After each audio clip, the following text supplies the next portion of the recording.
हमारे लाइन पर मौजूद हैं, उनसे पूछते हैं। परवेज साहब अस्सलाम वालेकुम। जी वालेकुम अस्सलाम।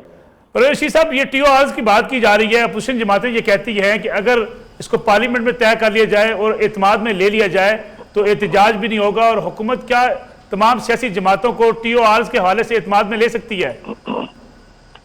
मसला मलिक साहब, अर्ज ये है कि आपके इल्म में है कि सियासी जमातों के साथ हम मुसलसल राब्ते में रहे हैं। इसहाक डार साहब पाकिस्तान पीपल्स पार्टी से, PTI से राब्ते में थे, मैं और ख्वाजा साद रफीक साहब ने जमात इस्लामी से, फिर मैंने और मशहदुल्लाह साहब ने HXC साहब से, इसी तरह MPM से हमारे दोस्तों का राब्ता था। सरदार महताब साहब थे, वो ANP से, JUI से राब्ते में थे। तो तकरीबन मशावरत तो सबसे होती रही। TORs में आप एक एक TOR को पढ़ लीजिए और इनसे एक एक से पूछिए कि इन्हें इससे क्या इख्तलाफ है। कोई TOR ऐसा हो जिससे इनको इख्तलाफ हो, ये उसको बयान कर दें। अगर ये समझते हैं कि इसमें मजीद कोई TOR दाखिल करना चाहिए तो वो ये जरा बयान कर दें, ताकि हमें मालूम तो हो कि ये चाहते क्या हैं। हम ये समझते हैं कि TORs इतने जामे हैं कि उसमें कोई तशनगी बाकी नहीं रही है, मुकम्मल हैं, जामे हैं। बल्कि एतराज तो ये किया जा रहा है कि आपने TORs को इतनी वुसअत दे दी है कि ये तो काम ही बहुत फैल गया है। अब तो उसमें कोई कमी हो सकती है, उसमें मजीद ज्यादती की तो लेकिन परवेज साहब, ये एतराज तो किया जा रहा है कि इतना फैलाया गया है तो उससे कोई टाइम फ्रेम नहीं होगा, एक बहुत लंबे प्रोसेस में ये चला जाएगा सारा जो कमीशन है या इंक्वायरी है, इसलिए इसको पनामा लीक्स तक अगर महदूद कर देती है हुकूमत तो पीपल्स पार्टी कहती है यही उनका मुतालबा है कि उसको महदूद होना चाहिए। अर्ज ये है कि चूंकि पिछले 3 साल से तो इल्जामात ऐसे लगे जो पनामा से पहले भी लग रहे थे, तो अब अगर एहतसाब करना ही है, छानबीन करनी है, तो फिर सारे मामलात की छानबीन हो जानी चाहिए।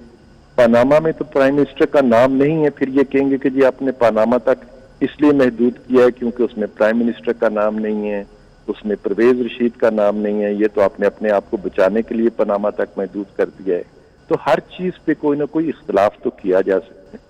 मैं ये अर्ज कर रहा हूँ कि ये TORs जो हैं, ये सुप्रीम कोर्ट ऑफ पाकिस्तान के जजेस ने इन पर इम्प्लीमेंट करना है और इसके मुताबिक उन्होंने इस मुकदमे की तफ्तीश करनी है।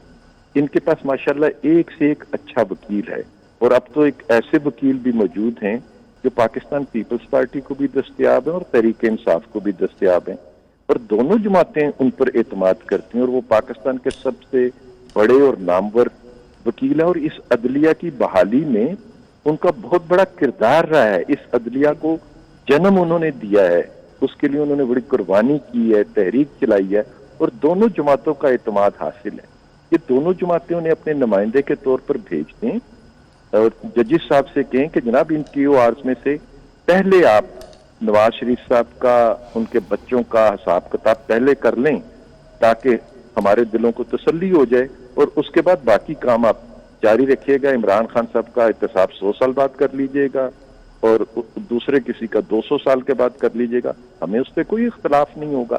देखिए ना, अब एक कमीशन मौजूद है, कमीशन में जाके भी बातें की जा सकती हैं, वहां पे भी मुंसिफ बैठे हुए हैं, और वो मुंसिफ बैठे हुए हैं जो जिनको कुर्बानियां देके ये लोगों ने खुद मुंसिफ की कुर्सी पर फाइज किया है, और अल्हम्दुलिल्लाह इनके पास वो वकील मौजूद हैं जिन पे दोनों जमातें एक ही जैसा एतमाद करती हैं।